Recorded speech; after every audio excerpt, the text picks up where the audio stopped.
What the Business YouTube, episode 6. My name is Jay Florida, and today's career of discussion is a beekeeper. So, what is a beekeeper? A beekeeper is a person who manages honeybee colonies, typically for the purpose of producing honey and other hive products like beeswax, pollen, and propolis. Now, to give you a piece of history, the earliest found record of honey gathering is depicted in the cave of the spider, La Cueva de la Araña, or near Valencia, Spain. This 15,000-year-old painting shows a woman on a rope ladder gathering honey from a bee's nest precariously on the side of a rock cliff. Now, a few basic requirements to becoming a beekeeper include verifying local regulations, reading a book on the subject of beekeeping, attending an in-person class, and purchasing equipment such as a veil, gloves, hive, and of course, honeybees. Now, all of this can cost you anywhere from $500 to $1,000 and upwards, and the time is undefined. It really takes you as much time as it does for you to learn, so there you have it. As far as your range as an entry-level beekeeper, you can expect to make $20,000 to $30,000, with a few things affecting how much you make being the amount of honey production, the types of pollination services you include, and simply sales.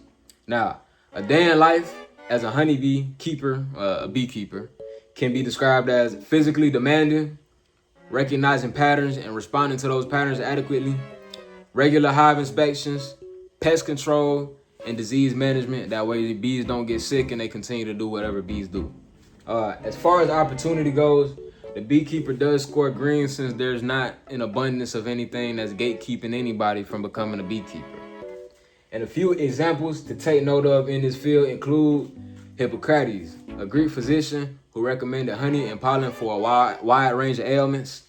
Next, we have Dr. Eva Crain, a quantum mathematician who, after receiving beehives as a wedding gift, went on to write over 180 papers, articles, and books, and traveled to more than 60 different countries to research different beekeeping methods. And last but not least, we have Morgan Freeman, an actor who is combating the global decline of bees with a 124-acre bee sanctuary where he doesn't collect not one single drop of honey and doesn't wear protective equipment while tending to the bees. Now, for our fact moment segment for this video, starting off the list, we have honeybees can fly up to 20 miles per hour, which is also 32 kilometers per hour. Next, the combination of black and yellow is a form of apomatism. Hopefully I'm saying that right. Making the bee a biological warning symbol saying, I sting, I'm dangerous. And last, honeybees, moths, butterflies, and pollinators alike generate over $15 billion for Americans in crop pollination services annually. And for our last segment, before we move on to the circle of influence, we have health risks and mitigation, starting off with bee stings and anaphylaxis, musculoskeletal disorders as a result of lifting large loads of honey, and external/toxic risks such as poison ivy, oak, heat exhaustion, and improper handling of chemicals. Now, to mitigate all this, we have proper training and safety guidelines. We wear protective personal equipment such as the veils and the suits and gloves. And we also have a buddy system to ensure the location of anybody that you're working with in case of an isolated emergency incident. Now, that does it for our primary segment. I'm going to go ahead and give the floor to our co-host. What a day, what a day, what a day. Circle of influence. Starting off the list, we have respect. Is this a career or position that brings me respect and dignity? Now, for this segment, the beekeeper does score green. I'm pretty sure there's no one eager to call a beekeeper a sleazebag or anything if they were to happen to catch him on the road, right? Moving on, we have growth. Is this a career or position that presents me with the opportunity to grow?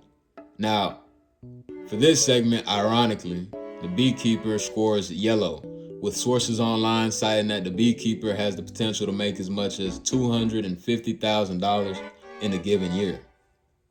Next, we have gore. Is this a career or position that will have me dealing with an abundance of blood. Now, for this segment, again, the beekeeper does score green. And for our last ideological segment, we have moral conflict. Is this a career or position that will have me compromise any of my foreseeable morals? Don't kill, don't lie, don't cheat, don't steal, the basic set of guidelines. And for this segment, the beekeeper does score green. Now, moving on to the ideological side of things, we have gender demographics, where men make up 70% of the industry and women make up 30% of the industry. Next, we have ethnic demographics, where Caucasians make up 80% of the industry, Hispanics make up 7% of the industry, and African Americans make up 3% of the industry. And last, we have location demographics. Top paying states, no particular order, starting off the list with California. Next, we have North Dakota, Massachusetts, Vermont, and last but not least, Montana. Now, that does it for our circle of influence. I'm going to go ahead and give the floor back to Florida. I am back. Okay? Now, to put the beekeeper in summary, it is a respectable position where you have a comfortable amount of room to grow. It doesn't require a whole lot of investment, but with that being said, it is not exactly a get-rich-quick scheme. It does take some time to scale up. But what's not to love about it? You get to be around bees all day. I think bees are pretty cute, and they make honey. So, with that being said, it does look like we have a full episode. The word of the day is frustration. Self-help resources on the board as always. I'll leave it down in the description. And if you like this content, you want to see more, make sure you comment, like, or subscribe. And I will catch you guys on episode 7.